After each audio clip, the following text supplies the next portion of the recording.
इस वीडियो में मैं आपको दिखाने जा रहा हूँ हिचकी के बारे में, जिसको हिकअप्स बोलते हैं। जैसे हमें बीच बीच में हिचकी आती है ना, तो इस मॉडल में दिखाऊंगा कि हिचकी किस जगह बनती है, कैसे बनती है, इसका कारण क्या होता है। साथ ही आज आपको बताऊंगा कि इसका इलाज क्या होता है। तो देखो, हिचकी जो होती है, ये हम जो सांस लेते हैं वो बीच में अचानक से रुक जाती है, उसकी वजह से हिचकी बनती है। तो मैं आपको थोड़ा पास में लाके इस मॉडल में दिखाना चाहूँगा कि हिचकी कैसे बनती है। तो देखो क्या होता है कि जब हम सांस लेते हैं तो नाक से सांस जाती है, गले में जाएगी, गले से फिर जो है पाइप नली जो होती है ट्रेकिया के थ्रू फेफड़ों में आ जाती है। ठीक है, अब ये सांस आती कैसे है, तो यहाँ पर ये दोनों फेफड़ों के नीचे एक डायफ्राम होता है, पार्टीशन होता है, ऐसे करके डायफ्राम बोलते हैं। ये डायफ्राम क्या नीचे जाता है ना, ये मसल है डायफ्राम। जब डायफ्राम नीचे जाएगा तो लंग्स हमारे बड़े हो जाएंगे, जब बड़े होंगे तो अंदर एयर आ जाएगी, एयर आती है गले में होते हुए। ठीक है, और जब डायफ्राम ऊपर जाता है तो एयर बाहर निकलती है। तो जब डायफ्राम नीचे जाएगा तभी हम सांस अंदर लेते हैं। यहाँ पर डायफ्राम है, जैसे यहाँ देखेंगे ये लिवर उठाया तो ये डायफ्राम है यहाँ पर। ठीक है, डायफ्राम नीचे जाता है और ऊपर होता रहता है, ऐसे डायफ्राम सांस लेता है। अब होता है क्या, हिचकी कैसे आती है, तो जो डायफ्राम जब नीचे जाता है तो फिर क्या होता है, वो सांस अंदर जा रही होती है। ठीक है,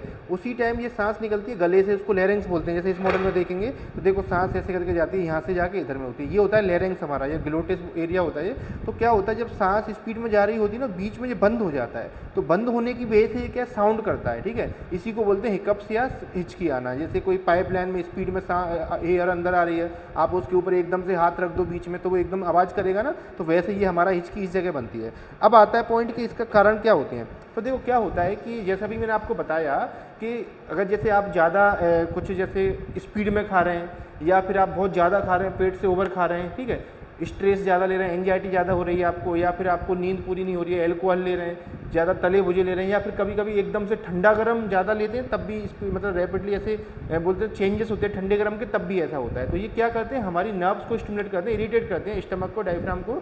तो ये क्या होता है कि अब ये जब इरिटेशन होता है तो ये हमारा सीधा ब्रेन के अंदर एक ब्रेन स्टेम होता है, इसमें मेडुला होता है। ठीक है, मेडुला के अंदर एक हिकअप सेंटर होता है, उसको स्टिमुलेट कर देते हैं। आपने जो भी खाया पिया उल्टा ज़्यादा ओवर खाया, स्पीड में खाया, उसने ब्रेन के एक पॉइंट को स्टिमुलेट कर दिया, इसको अपन मेडुला बोल लेते हैं, हिकअप सेंटर है। अब वो क्या करेगा, वहाँ से कमांड भेजेगा, मैसेज भेजेगा डायफ्राम को कि भाई एकदम से वॉलेंट्री कॉन्ट्रैक्शन हो जाए, स्पाज्म होता है, स्पीड में कॉन्ट्रैक्शन होता है। जब वो डायफ्राम स्पीड में नीचे जाएगा तो एक स्पीड में ही हमारी सांस अंदर आएगी।